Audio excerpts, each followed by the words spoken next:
আমার বিয়ে হতে যাচ্ছে। শুনতে অবাক লাগলেও এটাই হচ্ছে আমার সাথে। যার সাথে আজকে বিয়ে হতে যাচ্ছে তার সাথে আজ আমার বড় বোনের বিয়ে হওয়ার কথা ছিল। আমার বড় বোনের নাম ইরা। ইরা আপু আমার আপন চাচাতো বোন। আমাদের চাচাদের মধ্যে আমি আর ইরা আপু সবার বড় এবং বিবাহযোগ্য।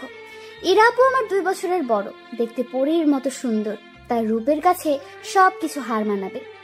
ইরা আপুর সাথে যার বিয়ে হওয়ার কথা ছিল তিনি এক দেখাতে পছন্দ করেন এবং বিবাহ করতে সম্মতি দেন। শুনলাম লোকটার নাকি বিশাল বড় ব্যবসা প্রতিষ্ঠান রয়েছে। তাদের আর্থিক অবস্থার তুলনায় আমাদের আর্থিক অবস্থা তেমন একটা মানানসই না। আমরা মধ্যবিত্ত পরিবারের মেয়ে, উনি বড় পরিবারের ছেলে। আপুকে যেদিন উনি দেখতে এসেছিল সেদিন আমি জানালা দিয়ে হালকা উকি দিয়ে দেখেছিলাম। সত্যি লোকটা খুব সুন্দর এবং হ্যান্ডসাম ছিল। লোকটা আপুকে দেখেই পছন্দ করেন এবং বিয়ের দিন তারিখ ঠিক করেন। আমরা সবাই খুব খুশি ছিলাম আপুর এই ঘরে বিয়ে হবে, তাই আমিও খুব মজা করছিলাম। সামনের সপ্তাহে আপুর আর অরণ্যের বিয়ে। ও, আপনাদের তো ওই লোকটার সাথে পরিচয় করিয়ে দেওয়া হলো না। ওনার নাম অরণ্য, বয়স 25, বাবার বড় ব্যবসা প্রতিষ্ঠান আছে, সেটা দেখাশোনা করেন। শুনেছিলাম ঢাকায় ওনাদের অনেকগুলো বাড়ি আছে আর টাকা পয়সার নাকি কোনো অভাব নেই। যেহেতু সামনের সপ্তাহে ইরা আপুর সাথে অরণ্যের বিয়ে, তাই আমি আগে থেকেই ঠিক করে রাখলাম হলুদে কি পরবো, বিয়েতে কি পরবো, বউ ভাতে কি পরবো। চিন্তা করেছিলাম আপুর বিয়েতে অনেক মজা করব। কত প্ল্যান করেছিলাম, সব প্ল্যান বিয়ের দিন মাটি হয়ে গেছে। কারণ সকালবেলায় কাকি এসে বলল, কি গো ইরার মা, ইরাকে তো কোথাও খুঁজে পাচ্ছি না। বড় কাকির কথা শুনে আমরা সবাই স্তব্ধ হয়ে গেলাম। আর কিছুক্ষণ পর পাত্রপক্ষ আসবে। এখন ইরা আপুকে খুঁজে পাওয়া যাচ্ছে না। ইরা আপু কোথায় গেল কেউ বুঝে উঠতে পারেনি। কারণ ইরা আপুর সাথে কারো কোনো সম্পর্ক আছে বলে মনে হয় না। থাকলে অবশ্যই কেউ না কেউ জানতো। তবে আপু কোথায় গেল এই প্রশ্ন সবার মনে বিদ্ধ করতে লাগলো। ইরা আপুকে সারা বাড়ি খোঁজা হলো, কিন্তু তার কোনো হদিশ মিলল না। সবাই ভাবছে ইরা আপুর হয়তো প্রেমিক ছিল, তার হাত ধরে পালিয়েছে। কিন্তু এই কথা জানাজানি হলে মান সম্মান আর থাকবে না। কি করব সবাই ভেবে উঠতে পারছিল না। সবাই উপায় খুঁজতে লাগলো। হঠাৎ করে কাকা বাবাকে বলে উঠল, অনন্যা তো বিবাহযোগ্য, অনন্যাকে বিয়ে দিলে কেমন হয়? মান সম্মান বাঁচানোর এছাড়া কোনো উপায় নেই। যেহেতু পাত্র যোগ্য ছিল, আর তাছাড়া আমি যেহেতু দেখতে এতটা সুন্দর না এবং আমার মতো দেখতে খারাপ মেয়ের জন্য এর থেকে ভালো পাত্র পাওয়া অসম্ভব। তাই আমার বাবা কাকার প্রস্তাবে রাজি হয়ে গেল। বাবার এমন অন্যায় সম্মতি দেখে আমার মাথায় যেন আকাশ ভেঙে পড়লো। কারণ আমি আর ইরা আপুর রাত আর দিন। আমি দেখতে অতটা সুন্দর না, তারা মেনে নেবে বলে মনে হয় না। কিন্তু বাবা আর চাচার প্রচন্ড চাপে ইরা আপুর জায়গায় আমাকে কোণে সেজে বসতে হয় বিয়ের পিঁড়িতে। লাল টুকটুকে শাড়ি, ভারী গহনা পরে আমি কোণে সেজে বসে আছি। কিছুক্ষণের মধ্যে বরপক্ষ চলে আসবে। জানি না তারা এসে কি করবে, কি হবে এর পরিণতি। এসব কথা ভাবতেই নিজের ভেতরে অসহ্য যন্ত্রণা হতে লাগলো। কিছুই ভাবতে পারছিলাম না, মাথাটা ঘুরতে লাগলো। তবুও কোনো মতে নিজেকে সামলে স্থির হয়ে বসে রইলাম। হঠাৎ কানে বাজতে লাগলো, বর এসেছে, বর এসেছে বলে চিৎকার করতে লাগলো। বরকে বরণ করা হলো। পাত্রপক্ষের সবাই কোণে দেখার জন্য রুমে প্রবেশ করলো। পাত্রপক্ষ আমাকে দেখে কোণে পাল্টানো হয়েছে বলে হইচই শুরু করলো। কিন্তু আমার বাবা আর কাকারা বলল কোণে ঠিকই আছে। পাত্রপক্ষকে চাপ দিল বিয়ে করার জন্য, না হয় ঝামেলা হবে। পাত্রপক্ষ চাপে পড়ে আমাকে বিয়ে করিয়ে নিতে রাজি হলো। নানান ঝামেলার পরা অবশেষে আমার বিয়েটা সম্পূর্ণ হলো। আজকে ইরা আপুর জায়গায় অরণ্যের বউ হলো অনন্যা। জানি না তাদের মনে আমার জন্য ক্ষোভ জন্মে আছে কিনা। জন্মালেই বা কি করার আছে আমার? যা হবার তা তো হয়েছে। আমি তো চাইনি এমন কিছু হোক।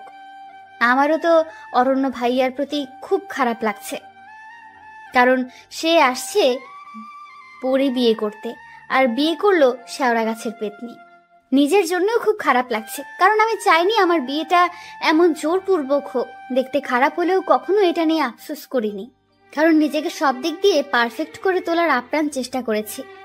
আর এই বিয়ে নিয়ে 8-10টা মেয়ের মতো আমারও একটা স্বপ্ন ছিল, আর আজকে চোখের সামনে আমার সব স্বপ্নগুলো ভেঙে গেল। নিজের অজান্তেই বুকের ভেতর হু হু করে উঠল, আর চোখ দিয়ে বৃষ্টি নামতে লাগলো। আশেপাশের সবাই বলা বলি করতে লাগলো ইরা অনন্যার ভাগ্য খুলে দিয়েছে।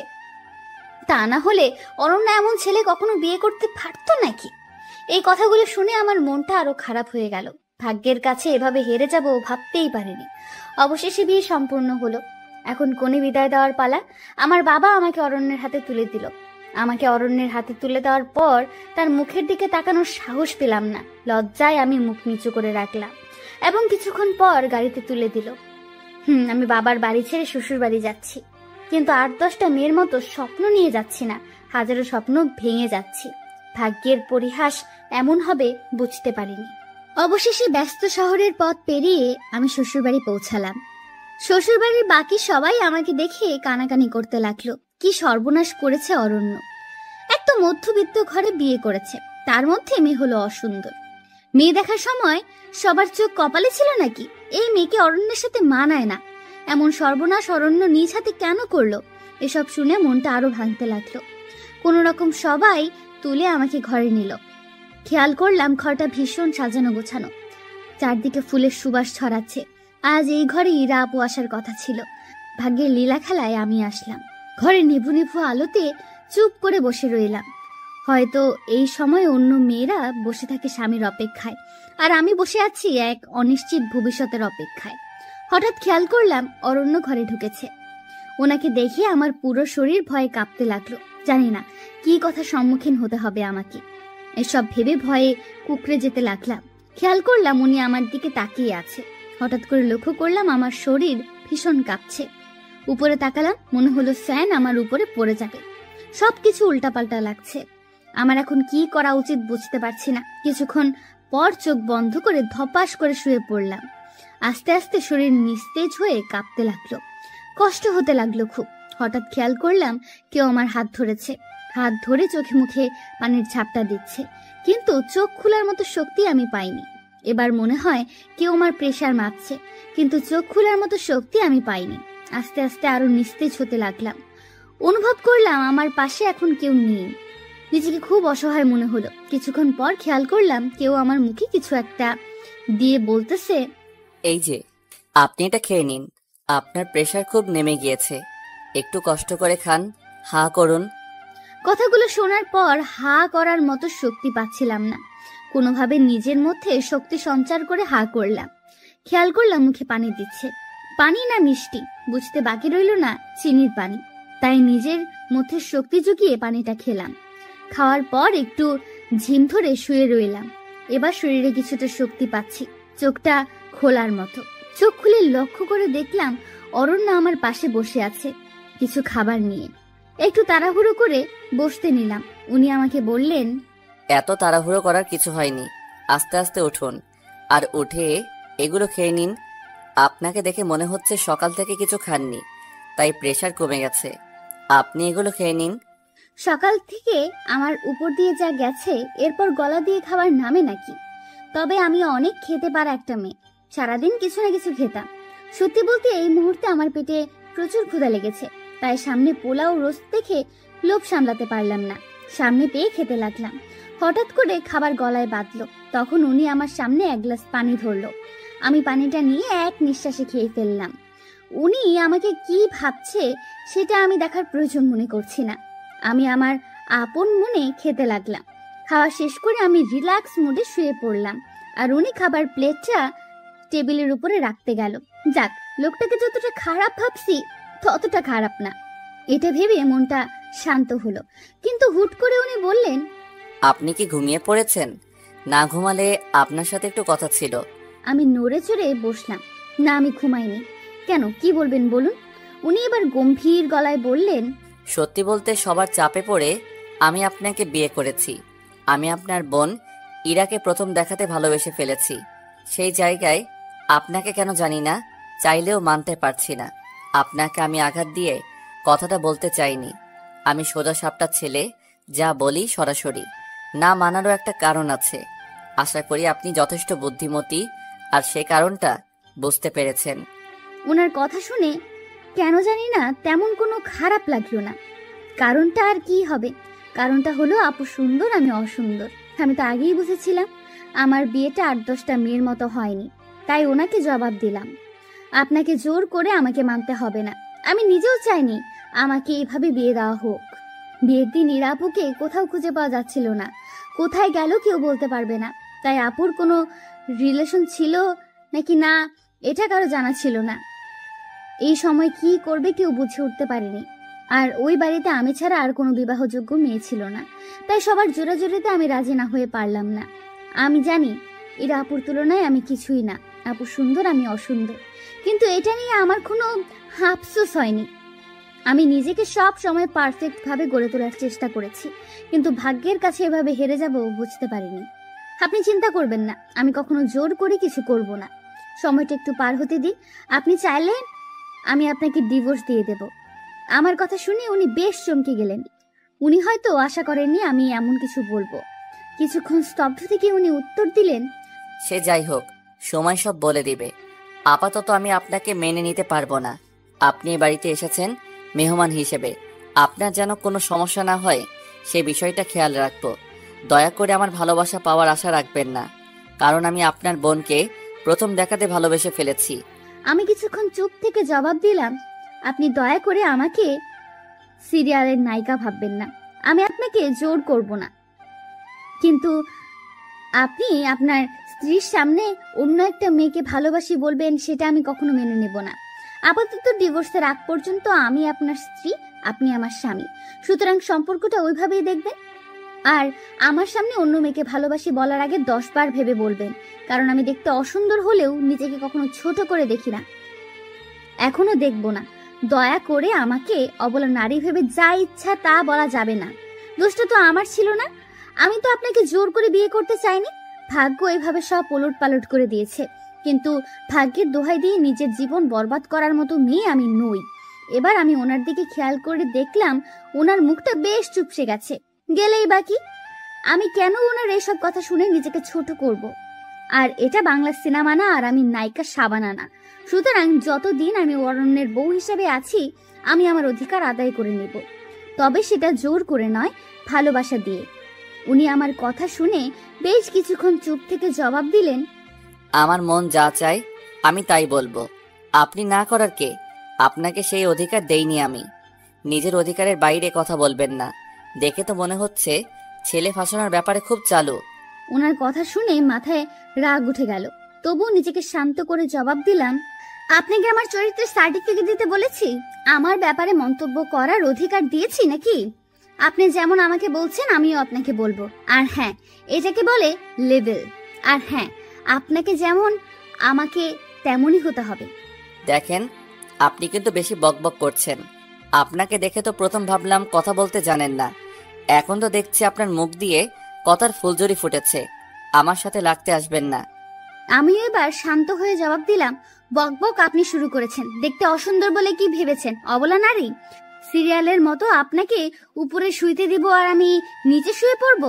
তা হবে না মশাই, আমার পাশে এসে ঘুমান। আপনি তো বেশ ডেঞ্জারাস মেয়ে। আপনার পাশে আমি ঘুমাবো কেন?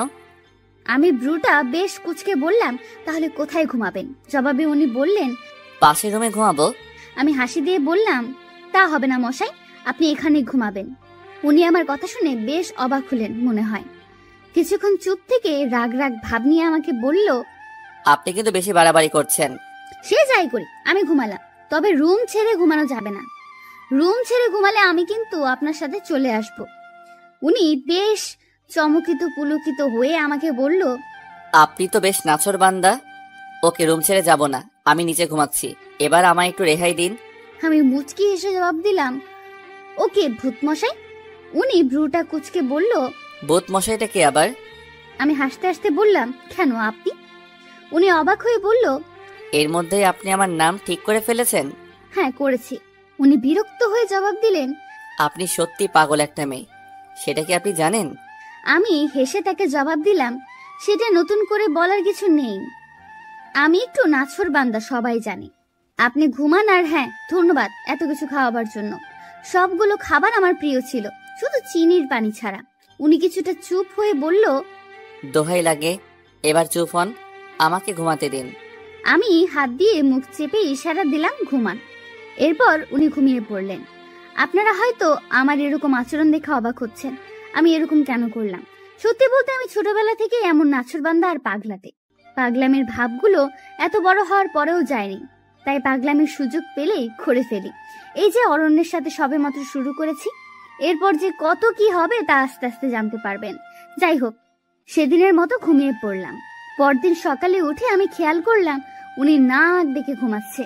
এমন ভাবে নাক ডাকছে মনে হয় ভূমিকম্প হচ্ছে। আমি কি করব বুঝতে না পেরে এক গ্লাস পানি নিয়ে ওনার নাক বরাবর ঢেলে দিলাম। ভূতমশাই খপ করে উঠে বসে বলতে শুরু করলো, কি হলো? আপনি এভাবে গায়ে পানি দিলেন কেন? মাথার সব ছিঁড়ে গেছে নাকি আপনার? আমি এবার হাসতে হাসতে বললাম, মাথা আমার ঠিক আছে।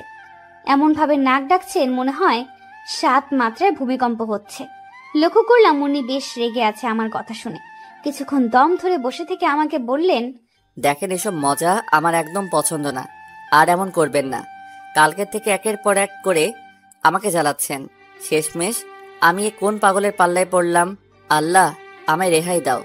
আমি ব্রুটা কুচকে বললাম, হয়েছে হয়েছে, এত কষ্ট পেতে হবে না। আমি এখনো আপনাকে কিছুই করিনি, এতে হতাশ হওয়ার মতো কিছু হয়নি। এখন আমাকে সবার সাথে পরিচয় করিয়ে দিন। আমি তো বাসার কাউকে চিনি না। ভূত মশাই রাগী গলায় বললেন, কারো সাথে পরিচয় হওয়ার দরকার নেই। বাসায় অনেক মেহমান, আপনার বাহিরে যাওয়ার দরকার নেই, ঘরে বসে থাকুন। উনি আরো কিছু বলতে যাবে, ঠিক সেই সময় কে যেন দরজায় নক করলো আর বলল, অরণ্য, দরজাটা খোল, বউ নিয়ে নিচে আয়, সবাই বউ দেখার জন্য অপেক্ষা করতেছে।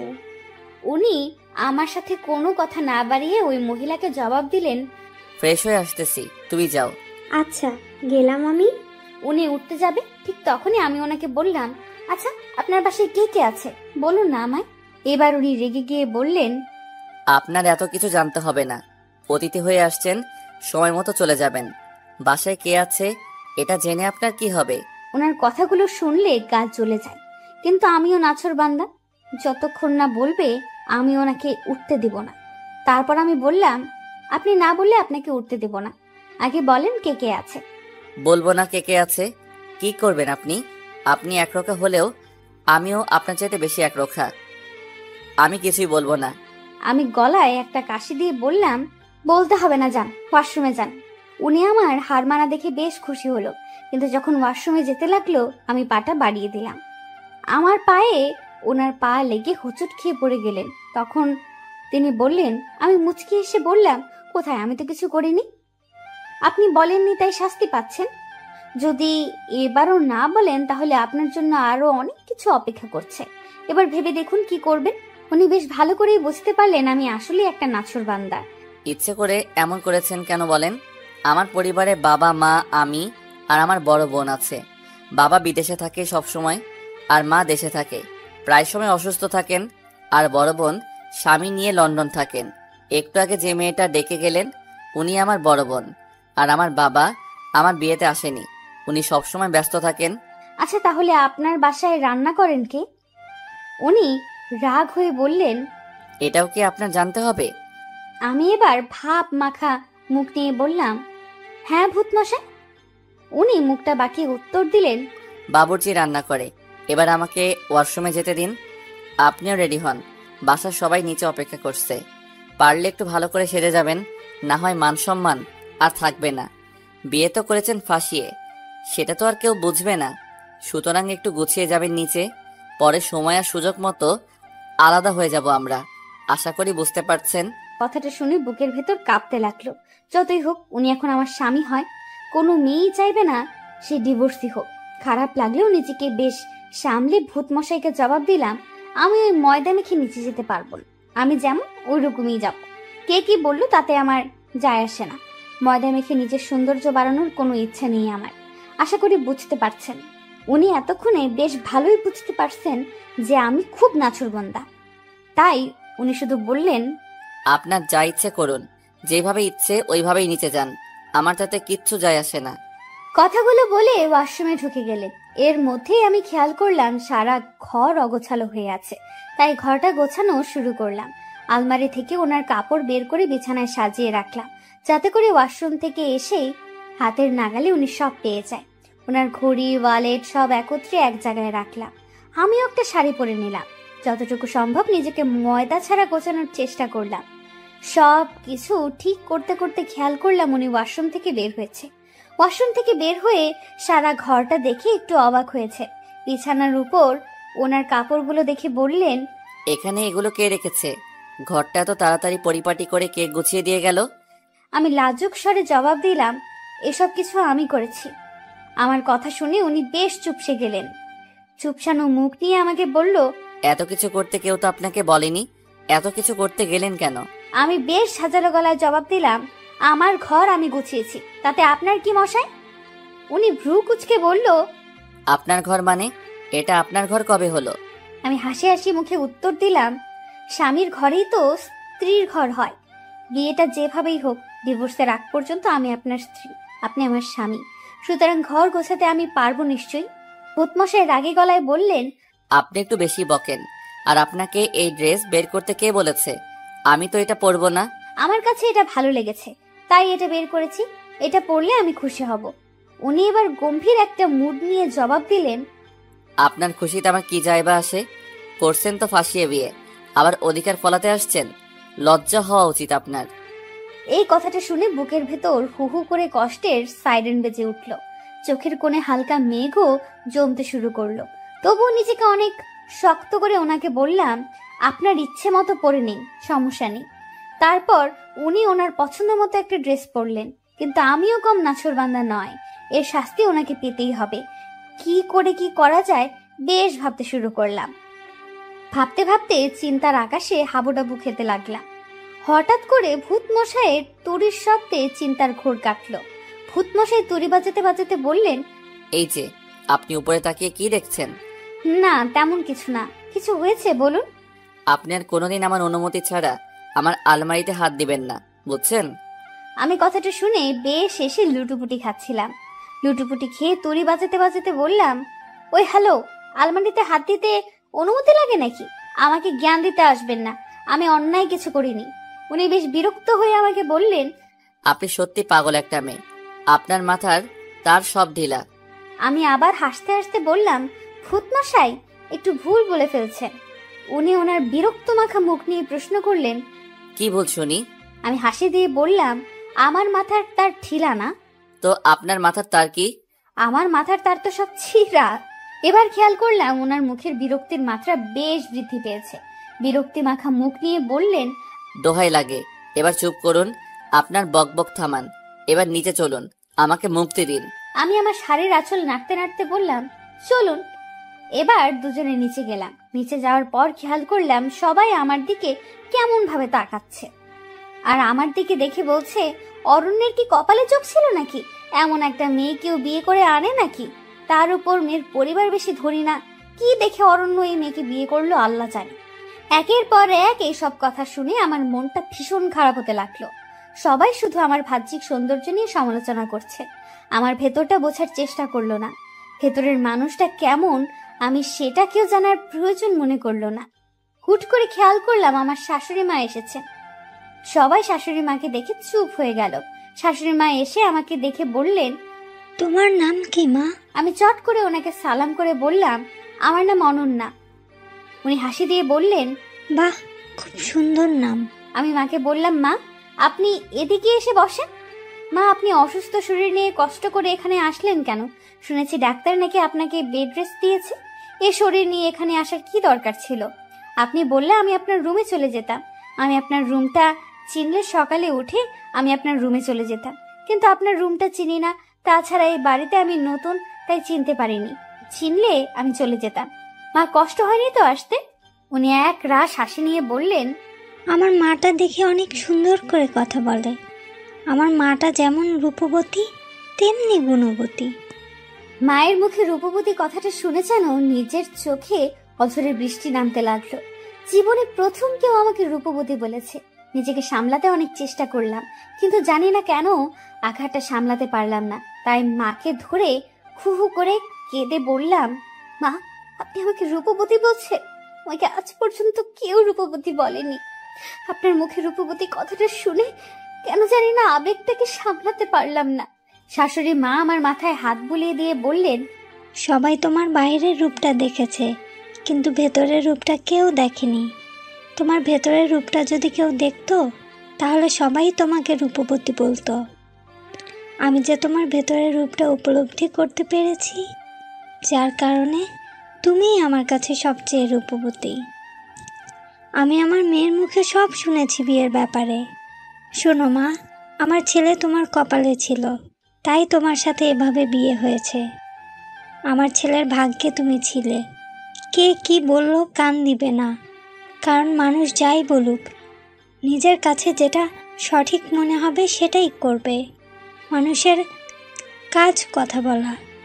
মনে রাখবে, যখন তোমাকে কেউ নেতিবাচক মন্তব্য করবে, ভেবে নিবে সে তোমার জয়ে ঈর্ষান্বিত। তাই তোমার মুখে তার মন কাতর হয়েছে বলেই তোমার নামে সেই নেতিবাচক মন্তব্য করেছে। জীবন চলার পথে অনেক বাধা আসবে, লক্ষ্য স্থির রেখে সামনে এগিয়ে যেতে হবে। মানুষের কথায় কান দিয়ে নিজের লক্ষ্য থেকে বিচ্যুতি হবে না। মায়ের কথাগুলো শুনে মনে আরো ভরসা পেলাম। মাকে জড়িয়ে ধরে আবেগে আরো কাঁদতে শুরু করলাম। মা আমার মাথায় হাত বুলিয়ে বললেন, পাগলিটা কাঁদছে কেন? শোনো মা, আজকে রাতের পর থেকে বাড়িটা ফাঁকা হয়ে যাবে। নীলাও চলে যাবে রাতের ফ্লাইটে লন্ডনে। বাড়িতে আমি, তুমি, অরণ্য ছাড়া কেউ থাকবে না। প্রতিদিন বাবুর্চির রান্না খেতে খেতে বিরক্ত হয়ে গিয়েছি। আমি জানি আমি এবার চিন্তামুক্ত, কারণ আমাকে আর বাবুর্চির রান্না খেতে হবে না। আমার বৌমা আমাকে সব রান্না করে খাওয়াবে। কিরে মা, খাওয়াবি না? আমি চোখে পানি মুছতে মুছতে বললাম, কেন পারবো না? এত ছোট একটা আবদার পালন করতে পারবো না মেয়ে হয়ে? তাহলে আমি তোমার কেমন মেয়ে? চিন্তা করো না, আমি সব গুছিয়ে নেব।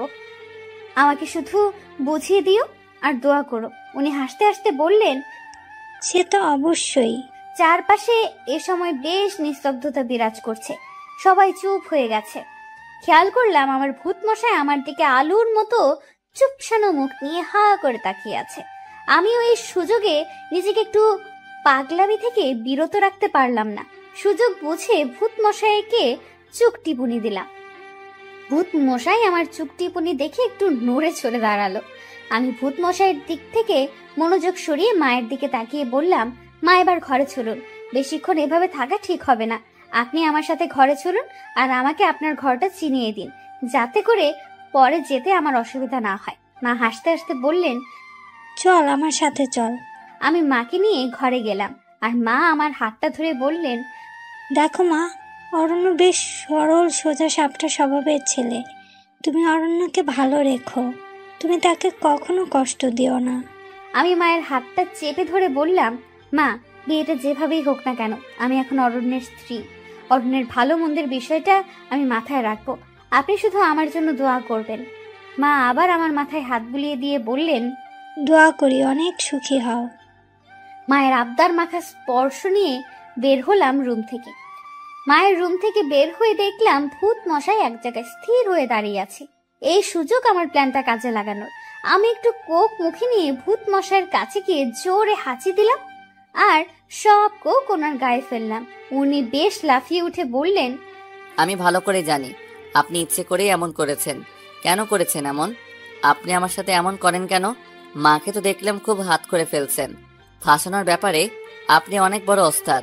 মাকেও ফাঁসিয়ে দিয়েছেন। সে আমি যা ইচ্ছে করি, আপনার কি? যান ড্রেসটা চেঞ্জ করে আগের ড্রেসটা পরে আসেন, যেটা আমি পছন্দ করে দিয়েছি। আমার কথা শুনেননি তো, তাই এমন হলো। মাঝে মাঝে বউয়ের কথা শুনতে হয়, নয়তো এমন অনাকাঙ্ক্ষিত ঘটনা ঘটতে পারে। এই কথা শোনার পর ওনার আর বুঝতে বাকি রইল না আমি ইচ্ছে করে এমন করেছি। কিন্তু ওনার মুখে এখন তেমন রাগের ছাপ দেখতে পেলাম না। তবুও মুখটা একটু বেঁকিয়ে জবাব দিলেন, আপনার পছন্দের ড্রেসটা পরবো না, কারণ আপনাকে আমার ভালো লাগে না। ইরাকে প্রথম দেখায় ভালো লেগে গিয়েছিল, যে ভালো লাগাটা আপনার প্রতি চাইলেও আনতে পারছি না। আমি এবার হালকা করে ওনার কাছে গেলাম। কাছে গিয়ে বললাম, প্রথম দেখায় ভালো লাগার চেয়ে দেখতে দেখতে ভালো লাগাটা অনেক শ্রেয়। আপনি আমাকে দেখতে থাকুন। এই কথা বলে চোখ টিপুনি দিয়ে আবারও বললাম, ওই ড্রেসটা পরলে অনেক ভালো লাগবে, পরবেন কিন্তু? পরবো না। এই কথা বলে তিনি তাড়াহুড়ো করে রুমে চলে গেলেন। কিছুক্ষণ পর খেয়াল করলাম উনি সিঁড়ি দিয়ে নামছে। আমি ওনাকে দেখে পুরো অবাক, কারণ আমি যেই ড্রেসটা পরতে বলেছি সেই ড্রেসটা পরেছে। আমি তো ওনার দিক থেকে চোখ সরাতে পারছিলাম না। হুট করে উনি আমার কাছে এসে বললেন, ভাববেন না আপনার কথা রাখতে পড়েছি। আমার ড্রেস আমি পরবো, যা ইচ্ছে তা পরবো। আমি এবার আর কোনো কিছু বললাম না, শুধু মুচকি একটু হাসি দিয়ে বললাম, আচ্ছা ঠিক আছে, কিছু ভাববো না। ছোটখাটো খুনসুটিতে সারা দিন পার করলাম। সন্ধ্যার দিকে একে একে সব মেহমান চলে গেল। নীলা আপুরও রাতের ফ্লাইটে লন্ডনে চলে গেলেন। যাওয়ার আগে শুধু বলে গেল, বিয়ে যেভাবেই হোক আমি যেন সব কিছু ম্যানেজ করে নিই। আমি আশ্বাস দিলাম সব ঠিক করে নিব। পরিবারের এমন সাপোর্ট পাবো আশাও করিনি। সবাই আমার পাশে আছে এটা ভেবে মনে আরো ভরসা পেলাম। সারা দিন পার করে রাতে ঘুমাইতে গিয়ে রুমে দেখি ভূতমশাই কি যেন কাজ করতেছে। আমি এক মগ কফি নিয়ে তার দিকে এগিয়ে দিয়ে বললাম, এই যে আপনার কফি। উনি আমার হাত থেকে কফি নিয়ে কফিতে এক চুমুক দিয়ে কিছুটা টেস্ট বোঝার চেষ্টা করলো মনে হয়। আর একটু পর আমাকে বললেন, কফিটা কে বানিয়েছে? আমি লজ্জা মাখা মুখে বললাম, কেন? কফিটা ভালো হয়েছে তাই।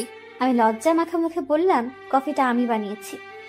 উনি এবার মুখটা আলুর চপের মতো করে ফেললেন। ভুলক্রমে উনি আমার প্রশংসা করে ফেলেছে। এটা মনে হয় ওনার উচিত হয়নি, তাই মুখটাকে বাংলার 5 করে ফেললেন। এবার মনে হয় আমাকে একটু পচিয়ে ওনার দায়িত্ব পালন করবে। যা ভেবেছিলাম তাই করেছে। উনি ওনার মুখটাকে বাংলার 5 বানিয়ে আমার দিকে তাকিয়ে বললেন, এই জন্যই বলি টেস্টটা এত জঘন্য কেন। আমি ওনার কথার ভ্রুক্ষেপ না করে একটু মুচকি হাসি দিয়ে চলে গেলাম। পরের দিন সকালে উঠে সব রান্না করলাম। রান্না করে মায়ের খাবার নিয়ে মায়ের রুমে চলে গেলাম। মা আমাকে দেখে হাসি মাখা মুখ নিয়ে বলে উঠল, কিরে মা, এখন এত খাবার নিয়ে আসলি কেন? এত খাবার কোথায় দেখলে তুমি? এতগুলো সব খেতে হবে তোমাকে, নয়তো সুস্থ হবে না। আমার কাছে খাবার নিয়ে কোনো ফাঁকি দিতে পারবে না। খাইতে না চাইলে মায়ের দিয়া জোর করে খাওয়াবো। উনি হাসতে হাসতে আমার মাথায় হাত দিয়ে বললেন, বুঝতে পেরেছি, আমার আর ফাঁকি দেওয়া যাবে না। তা দাও, খেয়ে নেই।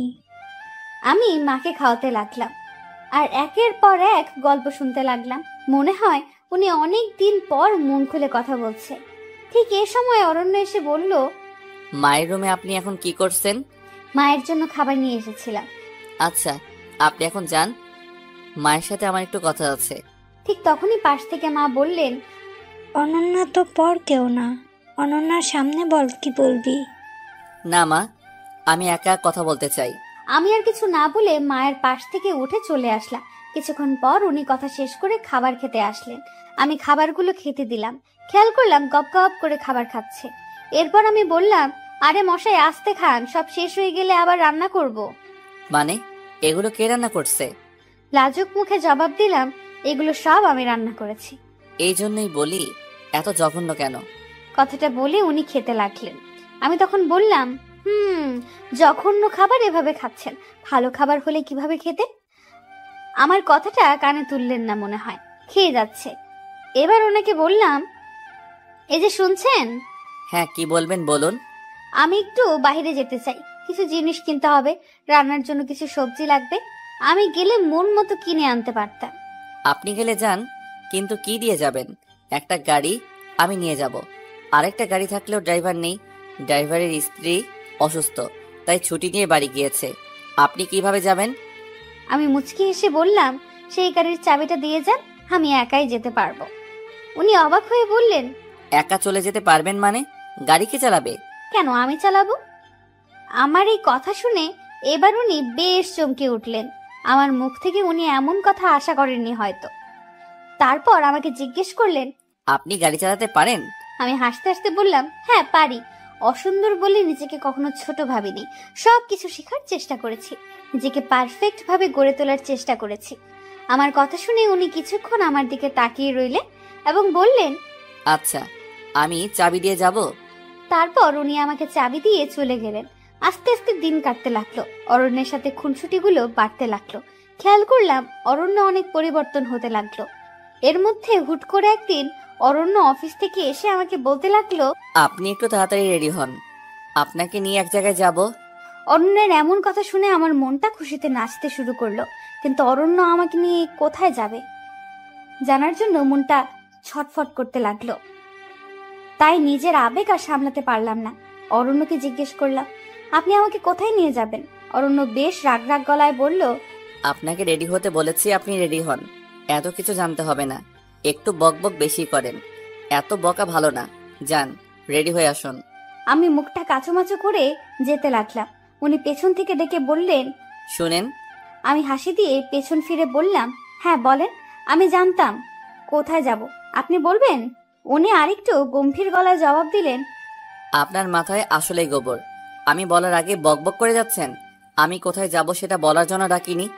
আমি মন খারাপ করে ওনার দিকে তাকিয়ে বললাম, তাহলে কেন ডেকেছেন? আমি ডেকেছি এজন্য আজকে একটা শাড়ি পরবেন। হঠাৎ শাড়ি পরবো কেন? আমি বলেছি তাই পরবেন। আপনি বললে পরতে হবে। বলছি তো পরবো না। উনি রেগে গিয়ে বললেন, আপনাকে পরতেই হবে। বলছি তো পরবো না। আপনার যা ইচ্ছা তাই করেন। এ কথা বলে উনি চলে গেল। আমার তো ওনাকে রাগাতে পেরে খুব ভালো লাগতেছে। এখন কি করব?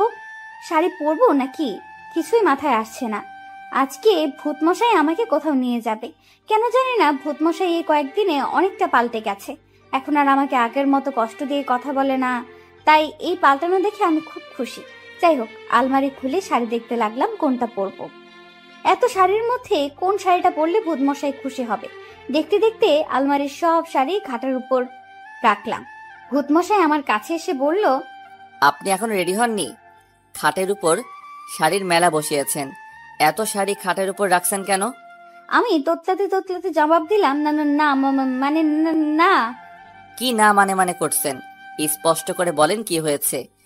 এমনিতে তো কথা একটাও মাটিতে পড়ে না, এখন এভাবে তোতলাচ্ছেন কেন? ঠিক করে বলেন কি হয়েছে। আমি মুখটা একটু অসহায় ভাবে নিয়ে বললাম, না মানে। আবার না মানে শুরু করেছেন। সত্যি বলতে আমি কোন শাড়িটা পরবো ঠিক বুঝতে পারছি না। আপনি যদি একটু ঠিক করে দিতেন ভালো হতো, আমার রেডি হতে সুবিধা হবে। উনি মুচকি হেসে আমাকে বললেন, একটু ওইদিকে যান। সামান্য শাড়িটা ঠিক করতে পারছেন না, কোনটা পরবেন সবকিছু তো বলার আগে করেন। আজ এমন কি হলো, শাড়ি পছন্দ করতে পারছেন না? না মানে। থাক, আপনাকে আর না মানে করতে হবে না, দেখে দিন শাড়িগুলো। আমি একটু সরে পাশে গিয়ে বসলাম। উনি আমার পাশে এসে বসলেন এবং সব শাড়ি থেকে একটা শাড়ি হাতে নিয়ে বললেন, আপনি বরং কালো শাড়িটা পরুন, পরলে ভালো লাগবে। কালো শাড়ির কথা বলাতে আমার মনের ভেতর কেমন করে উঠল, কারণ আমি ফর্সা না তাই। এরপর আমি ওনাকে বললাম, আমি তো ফর্সা না, তাই আমাকে কালো শাড়ি মানাবে বলে মনে হচ্ছে না। কালো শাড়িতে কালো লাগবে আমাকে, একদম পেতনি মনে হবে। আপনি আমাকে অপমান করার জন্য এমন বলেছেন, তাই না?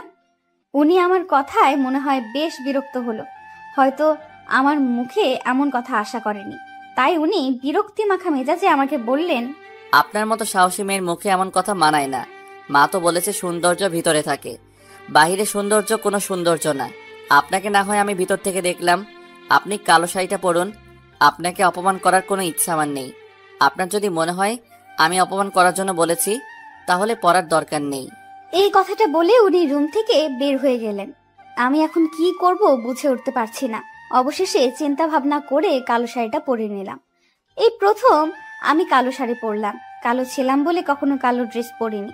আজকে কালো শাড়িটা পরাতে নিজের কাছে নিজেকে কেন জানি সুন্দর লাগছে। হালকা একটু পাউডার মুখে মেরে নিলাম। হঠাৎ করে খেয়াল করলাম উনি রুমে প্রবেশ করেছেন। রুমে প্রবেশ করে আমাকে দেখে বললেন, বাহ, আপনাকে খুব সুন্দর লাগছে। কালো কাজল পরলে আরো সুন্দর লাগবে, সাথে একটা বড় খোপা করলে।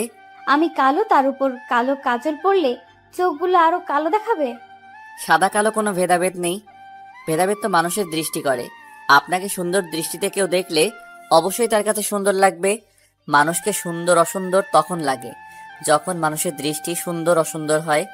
আপনি চাইলে কালো কাজল পরতে পারেন, আপনাকে ভালো লাগবে। ভূতমশাইয়ের কথাগুলো শুনে মনের ভেতর রোমাঞ্চকর অনুভূতি আসলো।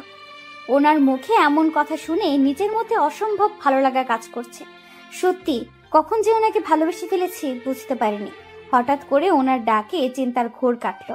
কি ব্যাপার, কোথায় হারিয়ে গেলেন? না মানে। আবার না মানে? হয়েছে, এবার চটপট রেডি হন, আমি নিচে নামছি। এই বলে অরণ্য নিচে নামতে লাগলো।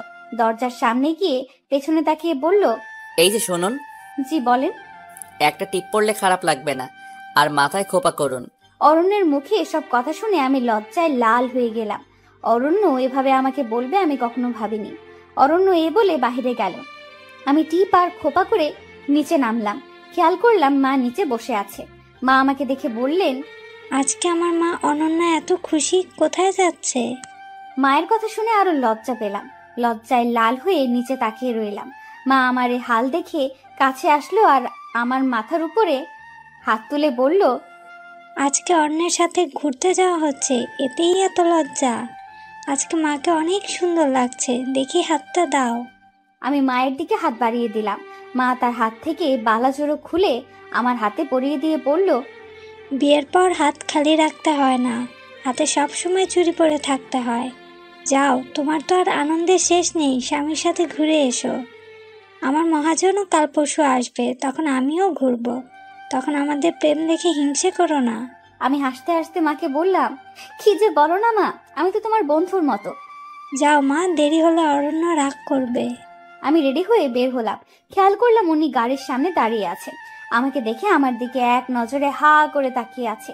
আমি লজ্জায় আরো কাতর হয়ে গেলাম। লজ্জায় কাতর হয়ে ওনাকে বললাম, কি ব্যাপার, কি দেখছেন? তেমন কিছু না। তাহলে এইভাবে তাকিয়ে আছেন? এমনি তাকিয়ে আছি। সব কি তোমাকে বলতে হবে? এত বাচাল মেয়ে এত বকতে পারে? লক্ষ্য করলাম অরণ্য আমাকে তুমি করে বলছে। আমার যে কি খুশি লাগছে বলে আপনাদেরকে বোঝাতে পারবো না। মনটা খুশিতে নাচতে লাগলো। হুট করে উনি ডাক দিল আর বলল, অনন্যা, এভাবে মূর্তির মতো দাঁড়িয়ে আছো কেন? না মানে, আজকে তোমার মুখ থেকে না মানে গেল না। এই যে আমাকে তুমি করে বললেন, তাই আর কি। তুমি আমার বয়সে ছোট, তোমাকে কেন আপনি ডাকবো? তোমাকে তুমি করেই ডাকবো। শুনো, জি বলুন। আজকে তুমি গাড়ি চালাবে, আমি তোমার পাশে বসবো। আমি খুশিতে লাফ দিয়ে গাড়িতে উঠতে লাগলাম আর বললাম, আচ্ছা আচ্ছা। আমি উঠতে যাব, ঠিক তখনই একটা হোঁচট খেলাম।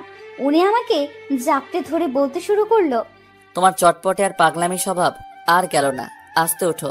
এরপর আমি আস্তে করে গাড়িতে উঠলাম। ভূত মশাইও গাড়িতে উঠলেন। আমি গাড়িটা স্টার্ট দিয়ে বললাম, কোথায় যাবেন মশাই? উনি আমাকে রাস্তা বলে দিল।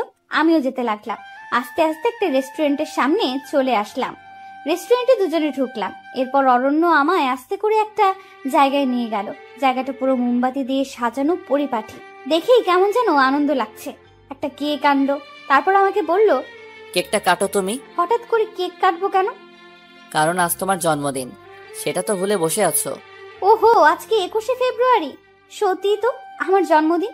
আমার জন্মদিন আপনি জানলেন কি করে? মা বলেছে। আমি খুশিতে আত্মহারা যে ভূত মশাই এমন একটা সারপ্রাইজ দিয়েছে। হঠাৎ করে ভূত মশাই একটা রিং বের করে আমাকে পরাতে নিল। ঠিক তখনই একজন মেয়ে ওয়েটার এসে ডাক দিল। আমরা ওয়েটারের দিকে তাকিয়ে চমকে গেলাম। ওয়েটারও আমাদের দিকে তাকিয়ে চমকে গেল আর মুখ লুকাতে লাগলো। কারণ এই হলো ইরা আপু। কিন্তু ইরা আপু এখানে কি করছে? ইরা আপু আমাকে আর অরণ্যকে দেখে চলে যেতে নিল। আমি ইরা আপুর হাতটা ধরে বললাম, তুই এতদিন কোথায় ছিলি? হুট করে কোথায় চলে গেলি? কিন্তু ইরা আপু কোনো জবাব দিল না। আমি একের পর এক প্রশ্ন করতে লাগলাম। হঠাৎ করে ইরা আপু আমাকে একটা কষিয়ে চট দিয়ে বলে উঠল, আমার কাছ থেকে সব ছিনিয়ে নিয়ে এখন মজা করা হচ্ছে? লজ্জা করে না তোর? আমার জীবনের এই অবস্থা করে আমার অরণ্যকে আমার কাছ থেকে কেড়ে নিয়ে নিজের করেছিস, আর এখন নাটক করছিস। আমি কোথায় ছিলাম?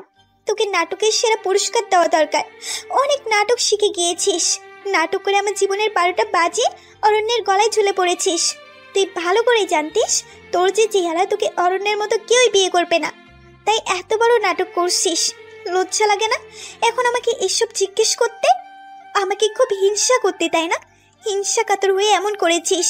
নিজের বোনের সাথে এমন করতে লজ্জা লাগে না? আমি ইরা আপুর কথা কিছুতেই বুঝতে পারলাম না। ইরা আপু কি বলে মাথায় কিছুই ঢুকছে না। ইরা আপু এসব দোষারোপ আমাকে করছে কেন? আমি তো এমন কিছু করিনি। আমি ইরা আপুকে বললাম, আপু কি হয়েছে, এমন বলছিস কেন? আমি তো কিছুই বুঝতে পারছি না। আমি তোর কথার মানে বুঝতে পারছি না। আমাকে কেন এসব বলছিস? আমি কেন নাটক করতে যাব? কেন তোর ক্ষতি করতে যাব? আপু আমাকে মুখটা বেঁকিয়ে রাগান্বিত হয়ে বলল, এখন তো অরণ্যের সামনে নাকা সাজবি। একদম কিছু বুঝিস না। আর বুঝবি কিভাবে? তুই তো কিছুই করিস না, তাই না? আপু আমি তোমার কথার মানে বুঝতে পারছি না। সত্যি আমি কিছু করিনি। তুই কেন এমন করছিস? আমি সত্যি কথাগুলোর মানে বুঝতে পারছি না। পাশ থেকে অরণ্য বলে উঠল, এরা তুমি আমাকে বলো কি হয়েছে? আর অনন্যাকে এমন কথা বলছো কেন? অনন্যা কি করেছে আমাকে একটু খুলে বলো। ইরা অরণ্যের দিকে অসহায়ের মতো তাকিয়ে গম্ভীর গলায় বলল, অনন্যাকে জিজ্ঞেস করো, সে না হয় আপনাকে উত্তর দিয়ে দেবে। আমার থেকে ভালো সে বলতে পারবে, কারণ নাটকের ডিরেক্টর তো অনন্যা ছিল। আমি তো ছিলাম ভুক্তভোগী। অরণ্য আমার দিকে তাকালো। অরণ্যের মুখে এবার আমার প্রতি সন্দেহের ছাপ লক্ষ্য করা যাচ্ছে। বুঝা যাচ্ছে সে আমাকে অনেক সন্দেহ করতেছে। সন্দেহ মাখা মুখ নিয়ে বললেন, অনন্যা, কি করেছো তুমি? ইরা এসব কি বলছে? সত্যিটা বলো, কি হয়েছে? আমার কাছে সব খুলে বলো, নাটক করবে না একদম। আপনি বিশ্বাস করেন আমি কিছু করিনি। ইরা আপু কেন এমন বলতেছে সেটাও বুঝতেছি না। এমন কেন বলতেছিস তুই? খেয়াল করলাম ইরা আপু খুব কান্না করতেছে। কেন এভাবে কান্না করছে সেটাও বুঝতেছি না। অরণ্য ইরা আপুকে সান্ত্বনা দিয়ে বলল, ইরা, তুমি বলো কি হয়েছে? আর কি বলবো বলুন, আমার তো সবকিছু শেষ হয়ে গিয়েছে এই কাল নাগিনীর জন্য। এখন আর বললেও সব ঠিক হবে না। আমি চাই না আপনাদের মধ্যে কোনো ঝামেলা হোক। আপনারা চলে যান। ইরা, তোমাকে বলতে বলেছি, বলো অনন্যা কি করেছে? খেয়াল করলাম ইরা আপু কাঁদতে কাঁদতে অরণ্যকে বলল, আপনার কি বিশ্বাস হয় আমি বিয়ের দিন বয়ফ্রেন্ড নিয়ে পালিয়েছি? অরণ্য শান্ত স্বরে জবাব দিল, সে তো আমি বিশ্বাস করিনি, কারণ তুমি তো বিয়ের আগে আমার সাথে ফোনে অনেক কথা বলতে। কিন্তু হঠাৎ কি এমন হলো? কোথায় গিয়েছিলে তুমি? খেয়াল করলাম ইরা আপু এবার বেশ কাঁদছে। কাঁদতে কাঁদতে ইরা আপু যা বলল সেটা শুনে আমার হার্টবিট বেড়ে গেল। মনে হয় এখানে দম বন্ধ হয়ে যাবে। এসব কেন বলতেছে কিছুই বুঝতে পারলাম না। আমার বুকটা ছিঁড়ে যাচ্ছে কথাগুলো শুনে। কারণ আপু বলল, আমি কোথায় গিয়েছিলাম সেটা কি আপনি জানতে চান? হ্যাঁ, জানতে চাই। তখনই ইরা আপু বলল, সেদিন আমি ঘরে বসে সাজতে লাগলাম। হঠাৎ করে অনন্যার মোবাইল থেকে মেসেজ আসলো, আপু একটু লুকিয়ে বাইরে আয়, অরণ্য ভাই আসছে তোমার সাথে দেখা করতে, তোমাকে সারপ্রাইজ দিতে। আমিও সরল মনে বের হলাম। আমার ভুল ছিল, আমি আপনাকে কল দেইনি। বের হয়ে দেখলাম বাইরে কেউই নেই, আশেপাশে ফাঁকা। অনন্যাকে কল দিলাম, সেও ফোন তুলছে না। হুট করে অনন্যার মোবাইল থেকে মেসেজ আসলো, একটু বাগানের দিকে আয়। অরণ্য সেখানেই দাঁড়িয়ে আছে। আমিও বাগানের দিকে গেলাম, কিন্তু কাউকে কোথাও দেখলাম না। আমি সামনের দিকে একটু এগোলাম, তারপর এই বলে ইরা আপু আবারও কাঁদতে লাগলো। অরণ্য তখন ইরা আপুর হাতটা ধরে বললেন, বলো তারপর কি হলো, কান্না থামাও। ইরা আপু কান্না থামিয়ে বলল, তারপর লক্ষ্য করলাম কয়েকটা লোক আমাকে ঝাপটে ধরলো, আমার মুখ চেপে ধরলো। আমি চোখেও কিছু দেখতে পেলাম না। কখন যে জ্ঞান হারিয়ে ফেললাম টেরই পেলাম না। জ্ঞান ফেরার পর লক্ষ্য করলাম আমি রনকদের বাসায়। অরণ্য বেশ অবাক হয়ে জিজ্ঞেস করলেন, রনকটা কে? ইরা আপু বলল, রনক হলো অনন্যার বেস্ট ফ্রেন্ড। যদিও রনক অনন্যা 2 বছরের বড়, তবুও তাদের ভালো ফ্রেন্ডশিপ ছিল। রনক আমাকে অনেক পছন্দ করত। অনন্যাকে বেশ কয়েকবার বলেছিল সে, কিন্তু আমি রাজি হইনি। আর সে সুযোগ অনন্যা নিয়েছে। আমার বিয়ের দিনে আমাকে গায়েব করে দিয়েছে আর ফাঁসি আপনাকে বিয়ে করেছে। অনন্যা আমার সাথে এমন করবে আমি ভাবতেও পারিনি। রনককে দেখে আমি চমকে গিয়ে জিজ্ঞেস করলাম, তুমি আমাকে এখানে নিয়ে এসেছো কেন? আমি তোমাকে ভালোবাসি ইরা। আমি চাই তুমি আমার হও। দেখো, অনন্যাও চাই তুমি আমার হও। তাই তো অনন্যা আমাকে সাহায্য করেছে। ইরা রনকের মুখে অরণ্যের নামটা শুনে অবাক হয়ে গেল। অবাক হয়ে রনককে জিজ্ঞেস করলো, অনন্যা তোমাকে সাহায্য করেছে আমাকে তুলে আনতে? আমি বিশ্বাস করি না। হ্যাঁ, আমি সত্যি বলছি। বিশ্বাস অবিশ্বাস তোমার ব্যাপার। আমি তোমাকে বিয়ে করতে চাই, আর সন্ধ্যায় বিয়ে করব। আমি সব কিছু ঠিক করে রেখেছি। এই কথাগুলো বলে ইরা আপু আবার কাঁদতে লাগলো। অরণ্য ইরার হাতটা আরো ভালো করে ধরে বললেন, এরপর তুমি ওখান থেকে কিভাবে এসেছো? এরপর আমি কোনো রকম রনকের চোখ ফাঁকি দিয়ে বের হলাম। এরপর বাড়ি থেকে দেখে আপনার সাথে অনন্যার বিয়ে হয়ে গেছে, আর সবাই ভেবে নিয়েছে আমি পালিয়ে গিয়েছি। সেদিন আমার মুখটা দেখানোর মতো ইচ্ছে আর ছিল না, তাই বাড়িতে আর যাইনি। সরাসরি ফ্রেন্ডের বাসায় চলে যাই। সেখান থেকে একটা কাজ জোগাড় করি, আর এখানে একটা বাসা ভাড়া করে থাকা শুরু করলাম। তুমি একবার আমাকে বলতে পারতে ইরা। কি বলবো আপনাকে, কোন মুখে বলতাম আপনাকে? ততক্ষণে সব শেষ হয়ে গিয়েছিল। অনন্যার সাথে আপনার বিয়ে হয়ে গিয়েছিল। আমার তো এখানে বলার কিছুই ছিল না। অনন্যা আমার সাথে যা করেছে আমি তো তা করতে পারি না, কারণ অনন্যা আমাকে বোন না ভাবলেও আমি তাকে বোন ভাবি। আমি ইরা আপুর কথা শুনে চিৎকার করে কেঁদে বলতে লাগলাম, আমি এসব কিছুই করিনি। অরণ্য আমার গালে কষিয়ে একটা চর দিয়ে বলল, তুমি এতটা নীচ আমি ভাবতে পারিনি। সামান্য টাকার জন্য নিজের বোনের সাথে এমন করতে পারলে? লজ্জা করলো না তোমার এমন করতে? আর এখন সবকিছু অস্বীকার করছো? আমি অরণ্যকে হাত জোর করে বললাম, সত্যি আমি কিছু করিনি, বিশ্বাস করেন আমাকে। ইরা আপু, কেন আমার নামে এমন মিথ্যা কথা বলছিস? কেন অরণ্যের চোখে আমাকে খারাপ বানাচ্ছিস? দেখতে অসুন্দর হতে পারি, কিন্তু আমার মনে উচ্চ আশা ছিল না, টাকা পয়সার মোহ আমার ছিল না। তাহলে কেন এমন বলতেছিস? কি ক্ষতি করেছি আমি তোর? তুই তো আমাকে চিনিস আমি কেমন, তাহলে কেন এসব বলতেছিস? জবাবে ইরা আপু বলল, কি ক্ষতি করেছিস জিজ্ঞেস করতে লজ্জা করে না তোর? আর কি ক্ষতি করার বাকি রাখছিস তুই? যা তুই আর অরণ্য সংসার কর, আর এখানে আসিস না। ওপাশ থেকে অরণ্য বলে উঠল, আমার সাথে অরণ্যা যাবে না, তুমি যাবে? ইরা আপু অবাক হয়ে উত্তর দিল, আমি কোথায় যাব? আমার সাথে আমার মায়ের কাছে যাবে, আর মায়ের কাছে সব বলবে। আর যে কষ্ট অনন্যা তোমাকে দিয়েছে সেটা আমি অনন্যাকে ফিরিয়ে দিব। তুমি আমার সাথে চলো। না, আমি চাই না আপনাদের মাঝে কোনো ঝামেলা হোক। ঝামেলা তো তুমি করনি, ঝামেলা করেছে অনন্যা, সেটা শাস্তি তুমি কেন পাবে? আমি অরণ্যকে অনেকবার বোঝানোর চেষ্টা করলাম, কিন্তু বোঝাতে পারলাম না। অরণ্য ইরা আপুর কথা বিশ্বাস করেছিল, আমার কথার কোনো মূল্যই দিল না। আর ইরা আপু কেন আমার নামে মিথ্যা বলল সেটা বুঝতে পারতেছি না। অরণ্যকে বোঝানোর হাজারো চেষ্টা করেও ব্যর্থ হয়েছি। অরণ্য ইরা আপুর হাতটা ধরে বের হয়ে গেল, আর আমাকে যে রিংটা পরাতে চেয়েছিল সেটা মেঝেতে পড়ে গেল। অরণ্য সেটা ফেলেই চলে গেল। আমি রিংটা হাতে নিয়ে কাঁদতে লাগলাম। কেন আমার সাথে এমন হলো? কি ক্ষতি করেছি আমি?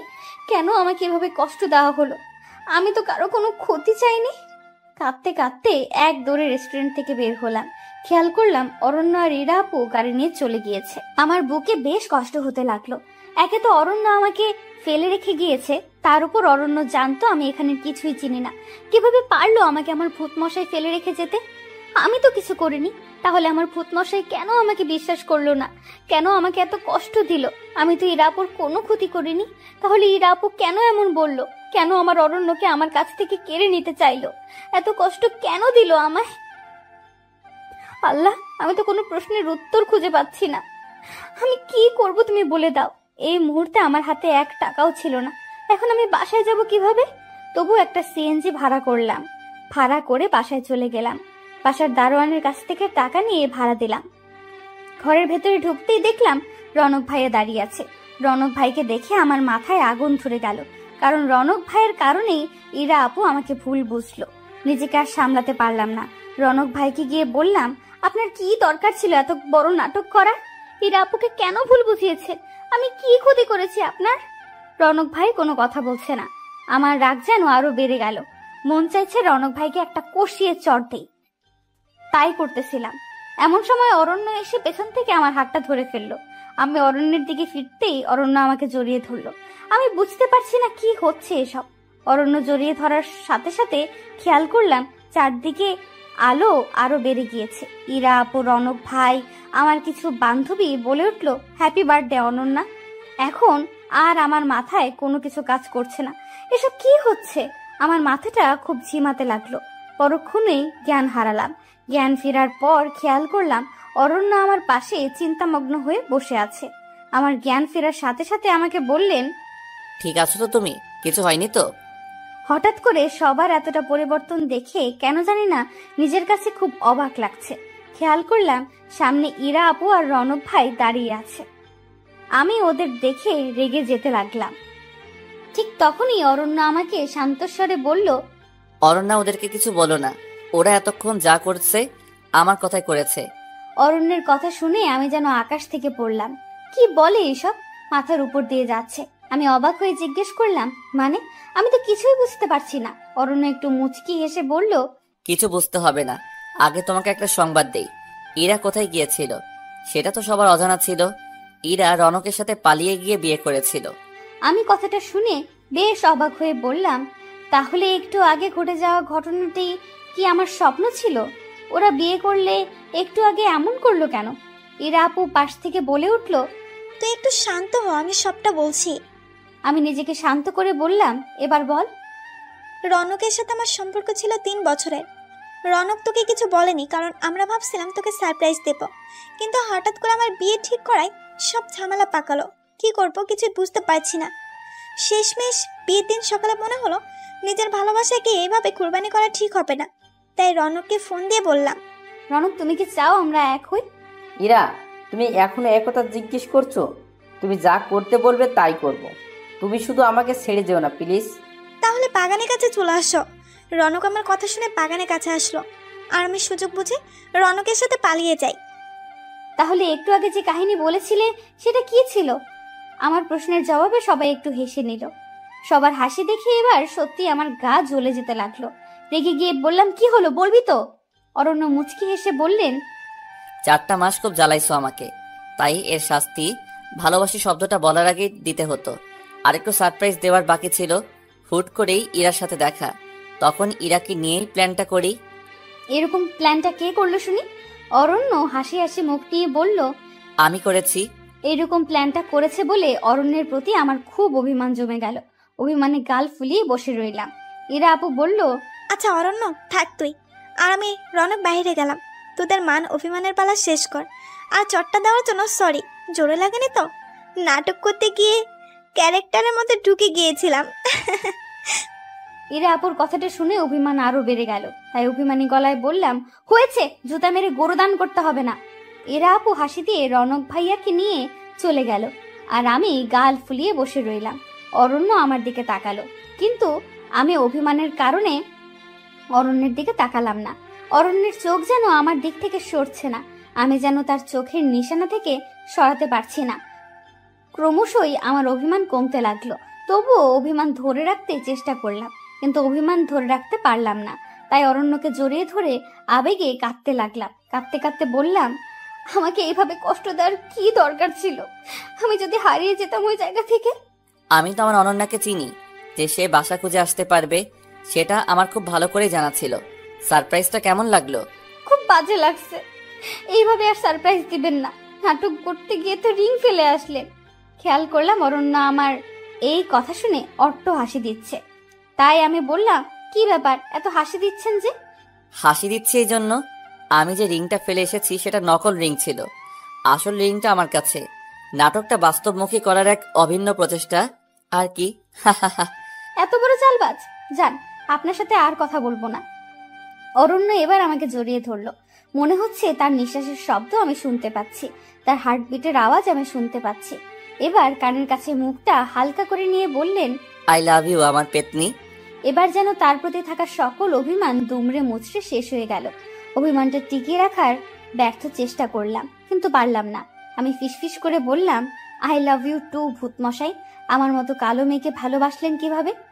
মানুষের দৃষ্টি সুন্দর অসুন্দরের বৈষম্য করে। আমার দৃষ্টিতে তুমি সবচেয়ে বেশি সুন্দরী। অরণ্যের মুখে এই কথাটা শুনে আমি যেন কোথাও নিমেষেই হারিয়ে গেলাম।